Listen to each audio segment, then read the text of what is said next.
Hey there folks, welcome to Spectrum Pulse. We talk about music, movies, art, and culture, and today we're going to be talking about the newest double album from Panopticon called The Scars of Man in the Once Nameless Wilderness, Acts 1 and 2. I'm not sure without Panopticon I would have gotten properly into black metal. Oh, it was a genre I was exploring, but more at arm's length, tentatively probing into the alien walls of tremolo screaming guitars, hammering blast beat drums, and howled vocals. And while the huge melodies were appealing to me in the more atmospheric material, I was waiting for that special record to really click for me. And then came Panopticon, blending in elements of bluegrass and folk and country, genres I knew a lot better. And with records like Kentucky, they served as my bridge into a genre that captured the primal character of the Appalachian Mountains, both at their most wild and abandoned to the mountains that are ravaged by the coal industry and desperate poverty. Yeah, even though I've always found the lyrics from Panopticon nearly impossible to properly make out, and project mastermind Austin Lund has no interest in making that easy, there was something to his guttural roars that painted a stark picture to pull me back in again and again, culminating when he released Autumn Eternal, and it made my year-end list of the best albums of 2015. And spoilers, I've gone back to it, it deserves to be there. So, 3 years later, and we've got a 2-hour double album, half of which is atmospheric black metal, the other half more country folk, with an ambitious breadth of instrumentation that almost seemed to imply a more progressive side coming through with this project. And with that album title, it was hard to avoid the thought that Austin Lund might be returning to the more stark political subtext that he hammered through in the samples on Kentucky. And while I knew this was going to be a lot to fully take in, it's a double album and there's a lot going on here. Hell, I was on board. This is one of my most anticipated projects of this year. So what did I find on The Scars of Man on the Once Nameless Wilderness, Acts 1 and 2? Well, I'll be honest.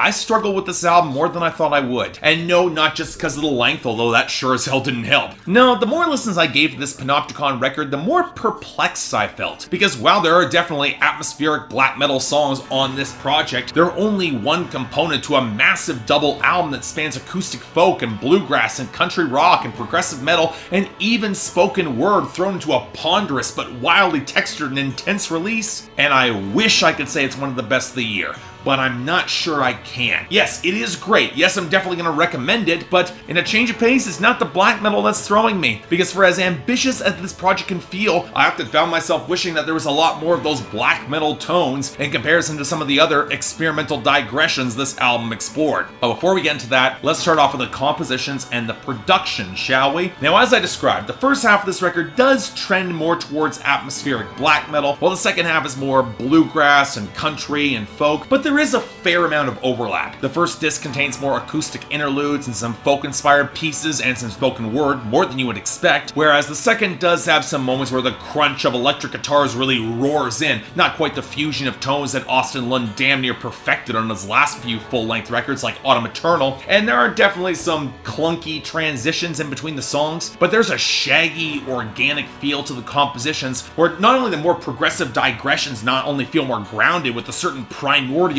texture, but melodically, it's sound there as well. And while I could go on at length how the blast beat drum work is flat out bonkers and capable of playing to more twisted progressions, and they do happen, or how damn well the production dynamics allow the tones to surface to bring in some real ragged texture, especially on the acoustic guitar, the mandolin, and the banjo, but also able to ebb back into that huge primal roar and wall of sound. But what consistently wins me over every time, the usage of the strings arrangements, the violin. Maybe it's a personal weakness of mine, but not since some of Dave Cobb's best moments have I heard the violins play so damn effectively in this mix. Courtesy of Johan Becker, they hit some truly striking moments on songs like the final minutes of Hvit, Ravns, or A Ridge Where the Tall Pines Once Stood, or especially Across Abandoned and Cowering at the Foot of the Mountain. Just the poise, the ragged texture, how damn well they capture the aching, windswept melancholy of this album. It's got a pure, raw beauty I cannot praise highly enough. And there are so many of these stunning instrumental moments. The aggressive bounce of the main electric guitar line on Blatimen, the acoustic solo on The Wandering Ghost, how all this record transitions from the thunderous black metal riffing of the first disc to the smoky country rock tones of the second, in some cases often involving both showing tremolo shredding, and in the latter case leading to some of the crescendos that take all the time they need to earn that dramatic payoff. And this is before we get the complex time signature shifts of a song like Un General Evsky. Now, I won't say it all connects. I do wish the accordion could have been a little bit better blended into the melodic foundation. Some of the melodies can start to lose their presence in the heavier mix of the singing wilderness, and some of the bluegrass picking can feel intentionally a little bit rough around the edges, a tad sloppy, but the melodies and Austin Lynn's almost primordial grasp of melody manages to find ways to create these tunes of immense wistful sadness and melancholy, or on songs like Sheep in Wolf's Clothing,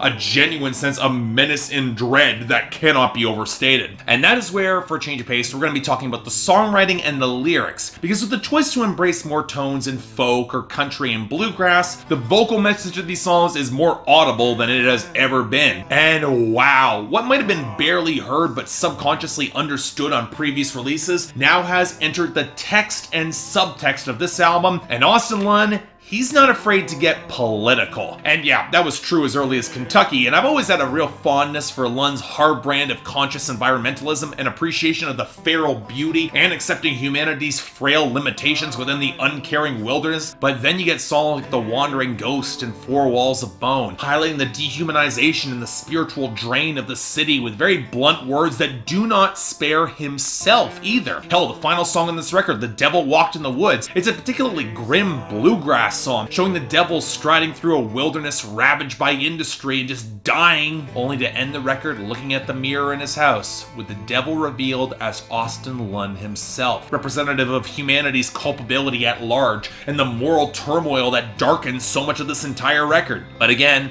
none of that seemed particularly out of character or unexpected for Panopticon. What threw me was The Itch, an acoustic folk protest song complete with blast of harmonica that's about as direct of an anti-Trump song I have heard in the past few years. And while it certainly fits within the album, you can't imagine somebody with Austin Lynn's worldview and conscience surrounding the environment ever approving of the current US political administration, but it's also where we have to talk about the actual lyrical construction. Now don't get me wrong, the imagery is definitely on point. I like the messages of these songs, but the actual structure does leave something to be desired, as some of the lines don't quite have the same sense of flow or lyrical cadence as so many of the melodies do. You can feel just a little bit clumsy at points, and that takes me out of the experience. And that actually takes me to the biggest criticism of the album, a lot of Austin Lynn's vocals, which again, they're not bad, but they're kind of inconsistent. Now on the black metal side, he's fine, mostly because his howls are placed midway in the back of the mix, and when he gives himself a richer choir of backing singers, or often just himself, for that smoother moments on songs like A Ridge Where the Tall Pines Once Stood, and especially Cowering at the Foot of the Mountain, the harmonies, they are genuinely impressive. But then you get songs like The Moss Beneath the Stone, where the harmonies, they feel a little shakier, or songs where the melodic baritone, it's pretty solid, but can't quite hold the full tone when he's trying to belt, or show more of that fiery textured presence like on Not Much Will Change When I'm Gone. And to some extent, I can't really blame him. At some points he's singing the very bottom of his register. He's trying to capture a heavier presence, and that can be really tough in that range if you don't have the full control of your voice. What it reminds me of a lot more of is trying to hit the tricky balance between vocal texture and raspiness as a full-throated note. And considering Austin Lynn is no Chris Stapleton or Cody Jinks, there are definitely points where it feels a little bit forced, a little bit thin on some of these vocals, especially in the country folk side, and I say that disc probably suffers the most for it. But as a whole, more than ever, Panopticon is a very distinctive niche and crossover audience between atmospheric and progressive black metal and the rootsier tones and country, folk, and bluegrass. And more than ever, this behemoth of a release is trying to aim to serve both. And when you couple it with some of his most political content to date, that would be a pretty tough sell. And yet with all that in mind, I still think the synthesis of genres is executed a little better on records like Kentucky and Autumn Eternal, and while this is one of the few cases where there is enough here to justify that double album, and you can't say that very often, especially with the downer ending, it can make for a bit of a draining listen. And yet even with all that, there are too many transcendent melodic moments for me not to call this a great project. A sort of powerfully organic, damn near primal music that, even though I'm still very much a city guy, it speaks to the side of me that always yearns to vanish deep into the Rockies a few times a year. A spirit I think deep down we can all stand to feed a little bit more. So for me, solid 8 out of 10, definitely a recommendation. And while it is certainly not for everybody, there's a part of me that thinks that more than ever, it should be. So yeah, definitely check this out. So yeah, thanks a lot for watching. If you'd like to like and subscribe, I'd be more than grateful. I know this will not be for everybody, but you're going to want to check this out. It is something pretty damn cool. And a link to buy it on the description down below, and I got the poll up there so you guys can tell me how this is just one of the best records of the year and I got it wrong. Because I know there will be some people in that camp. This is getting a lot of critical acclaim in certain circles. Beyond that, anything else I might be able to do to improve my presentation, I'm all ears. And if you guys want to get involved in my scheduling process, a link to my Patreon is right over there, where 3 times a week you guys get to vote on my schedule, and once a week for the higher tier contributors, you guys get to add albums, movies, or even a top 10 list to that schedule. More details right there. Those patrons who have actually hopped on board and have not changed to the per month structure in comparison with the per video structure, please hop on board, get that all figured out. That'd be much more appreciative, so we don't have to go through any sort of craziness on Saturday when you guys might want to add an album and you're not in the right tier. But beyond that, if you want to see a schedule, it's down there on my Instagram. The link's down below. But until next time, I'm Mark. You're watching Spectrum Pulse, and I'll see you next time.